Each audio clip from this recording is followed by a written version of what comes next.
दृष्टि से बिहार का सबसे बड़ा जिला है?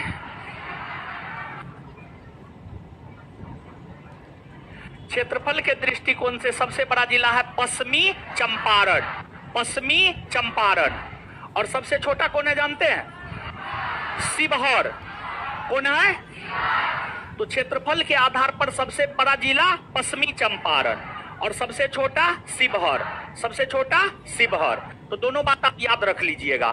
तो आंसर हो जाएगा पश्चिमी चंपारण। नेक्स्ट, निम्नलिखित राज्यों में से क्षेत्रफल के दृष्टि से बिहार किसके सबसे समीप है? तमिलनाडु, अरुणाचल प्रदेश, पश्चिम बंगाल, झारखंड। पश्चिम बंगाल के सबसे समीप है। देखिए, क्योंकि तमिलनाडु का क्षेत्रफल है 1,30,000 वर्ग किलोमीटर के आसपास, अरुणाचल प्रदेश का है 83,000 वर्ग किलोमीटर के आसपास, पश्चिम बंगाल का है आपको 88,000 वर्ग किलोमीटर के आसपास, 88,000। तो सबसे समीप है बिहार का क्षेत्रफल जो है, क्षेत्रफल के दृष्टिकोण से बिहार पश्चिम बंगाल के सबसे समीप है।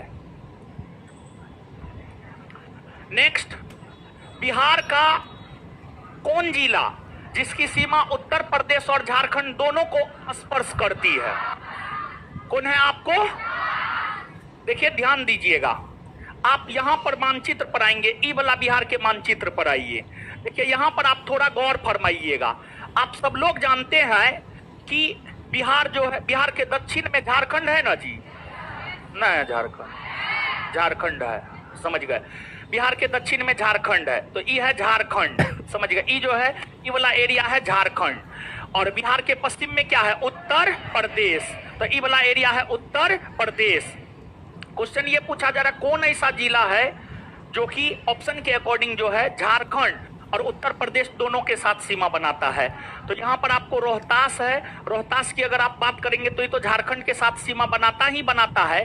साथ ही साथ अगर आप इधर आएंगे तो इधर जो है आपको यूपी के साथ भी सीमा बनाता है। यूपी के साथ भी सीमा जो है आपको बनाता है। तो इसका उत्तर हो जाएगा आपको रोहतास। क्या हो जाएगा? रोहतास। रोहतास।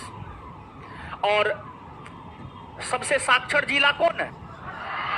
रोहतासे है। पूरे बिहार में सबसे साक्षर जिला रोहतास। साक्षरता दर सबसे ज्यादा रोहतासे का। रोहतास का आदमी सब पढ़ा लिखा होता है बड़ी। और देखिए, आप ध्यान दीजिएगा।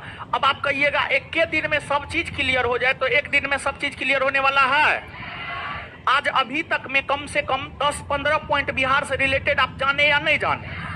बिहार का क्षेत्रफल, बिहार का अक्षांशीय विस्तार, बिहार का सबसे बड़ा जिला, बिहार का सबसे छोटा जिला, समझ गए? बिहार का चौहदी, सब चीज जाने। फिर अगले टेस्ट में जो है बिहार से संबंधित और कुछ जानिएगा, फिर उससे आगे धीरे धीरे जो है आपका नॉलेज बढ़ता जाएगा, समझ गए? अब आगे आ जाइए। तो वो जो क्वेश्चन था बिहार के भूगोल से था। अब जो क्वेश्चन है, ये सब क्वेश्चन है बिहार के इतिहास से, फिर बिहार के राज्य व्यवस्था से, सब चीज को लेकर के चल रहे हैं हम, समझ गए? 1857 के विद्रोह के समय कुंवर सिंह का उम्र क्या था? देखिए, आप सब लोग जानते हैं जो वीर कुंवर सिंह है, वीर कुंवर सिंह का जन्म हुआ है 1777 ईस्वी में। वीर कुंवर सिंह का जन्म कब हुआ है? 1777 ईस्वी में। और 1857 के विद्रोह के समय उनका उम्र पूछ रहा है। तो हमको क्या करना होगा? 1857 में से 1777 को घटा देना होगा। तो जब हम घटाएंगे तो 0, 5 में से 7 जाएगा, यानी 15 में से 7 जाएगा कितना? 8 ना। तो कुंवर सिंह जब 1857 के विद्रोह में भाग ले रहे थे तो उनका उम्र क्या था? 80 बरस ना जी। तो अगर मान लिया जाए इसी ऑप्शन के अकॉर्डिंग हमको टिक करना है तो 75 को टिक करेंगे। किसको टिक करेंगे? लेकिन 75 को टिक नहीं करेंगे। 75 को टिक नहीं करेंगे। हम दिए हुए थे 80 बरस, टाइपिंग वाला मिस्टेक किया है, समझ गए? 70 को 80 बनाइए आप। 70। एक बात हम बता दिए कि अगर एग्जैक्ट आंसर नहीं मिले तो आंसर के करीब का जो होगा उसको आंसर टिक करना है। आंसर के जो करीब का होगा उसको आंसर टिक करना है। और अगर एग्जैक्ट आंसर मिल रहा है तब तो ठीक ही है।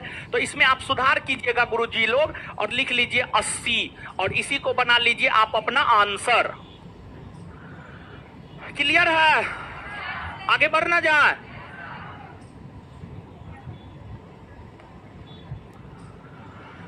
जगदीशपुर में 1857 में किसके नेतृत्व में समानांतर सरकार की स्थापना की गई?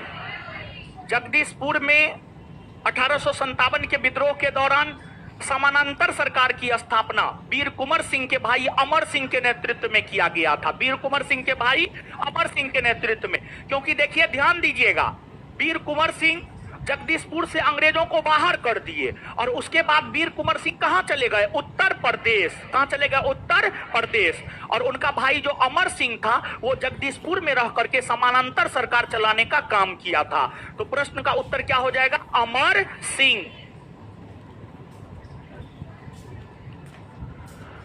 बिहार में 1857 के विद्रोह के प्रारंभ होने के समय पटना का आयुक्त कौन था? उस समय पटना का आयुक्त था विलियम टेलर। कौन था? William Taylor. और आप सब लोग जानते हैं 1857 का विद्रोह बिहार से शुरू हुआ है। कब से? 12 जून 1857 और पटना से 3 जुलाई 1857। और पटना से नेतृत्व करता पीर अली, जो कि एक पुस्तक विक्रेता था। और उस समय पटना के आयुक्त हुआ करते थे William Taylor. William Taylor. Next, Patna college की स्थापना हुई है। देखिए जो पटना कॉलेज है, पटना कॉलेज की स्थापना ब्रिटिशों द्वारा वर्ष 1863 में किया गया था। वर्ष 1863। भारतीय राष्ट्रीय कांग्रेस का 1912 में अधिवेशन कहां हुआ था? देखिए ध्यान दीजिएगा, भारतीय राष्ट्रीय कांग्रेस का 1912 में वार्षिक अधिवेशन बिहार के पटना के बांकीपुर में हुआ था। बिहार के पटना के बांकीपुर में हुआ था। और इस वार्षिक अधिवेशन की अध्यक्षता आर.एन. माधोलकर ने किया था। आर.एन. माधोलकर ने किया था। किसने किया था? आर.एन. माधोलकर। ठीक है, आर.एन. माधोलकर ने किया था। और जानते हैं इस अधिवेशन का ऐतिहासिक महत्व किस बात को लेकर है? आप समझिए, कांग्रेस की स्थापना 1885 ईस्वी में मुंबई के गोकुलदास तेजपाल संस्कृत विद्यालय में ए.ओ. ह्यूम के द्वारा किया गया था। ए.ओ. ह्यूम के द्वारा किया गया था। ए.ओ. ह्यूम का निधन वर्ष 1912 में हुआ। ए.ओ. ह्यूम का निधन वर्ष 1912 में हुआ।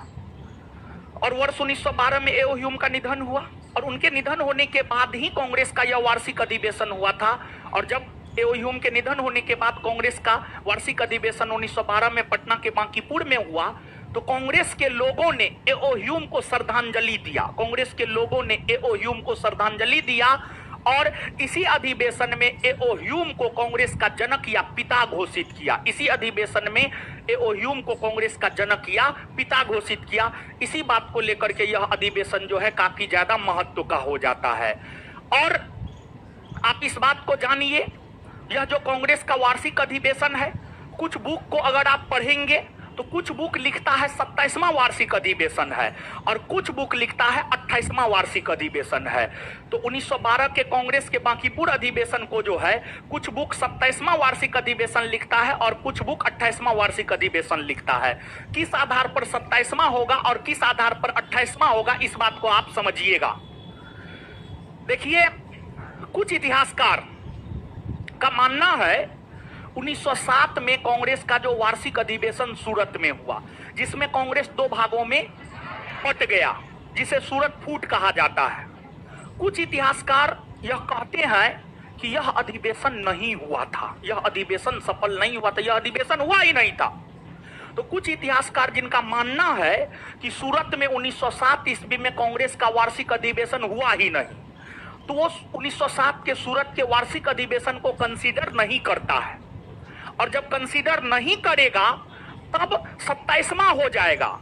और अगर 1907 के सूरत के वार्षिक अधिवेशन को कंसीडर करेगा तब आपको 28वां हो जाएगा। तब आपको क्या हो जाएगा? 28वां। क्या हो जाएगा? 28वां।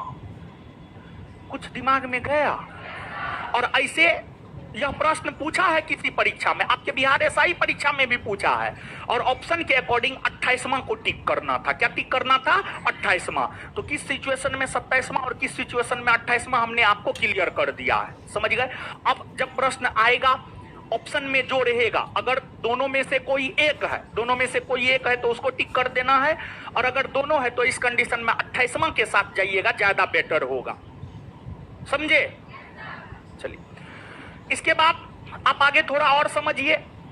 वर्तमान के बिहार की अगर हम लोग बात करें तो वर्तमान के बिहार में कांग्रेस का 2 वार्षिक अधिवेशन हुआ। वर्तमान के बिहार में 2 वार्षिक अधिवेशन हुआ।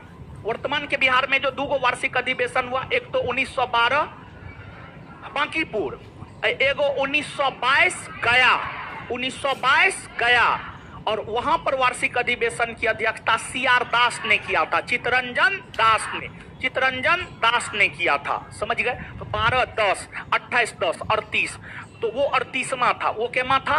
38वां। क्लियर है बात। वर्तमान के बिहार के विषय में हम आपको बताएं।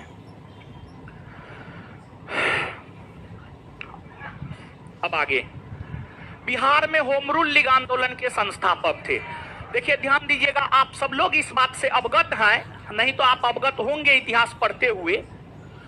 भारत में स्वशासन की स्थापना हो, भारत में स्वशासन की स्थापना हो, इसको लेकर के 1916 ईस्वी में बाल गंगाधर तिलक और श्रीमती एनी बेसेंट ने होम रूल लीग आंदोलन चलाने का काम किया, जिसमें बाल गंगाधर तिलक ने महाराष्ट्र के क्षेत्र में, श्रीमती एनी बेसेंट ने मद्रास के क्षेत्र में होम रूल लीग आंदोलन चलाने का काम किया।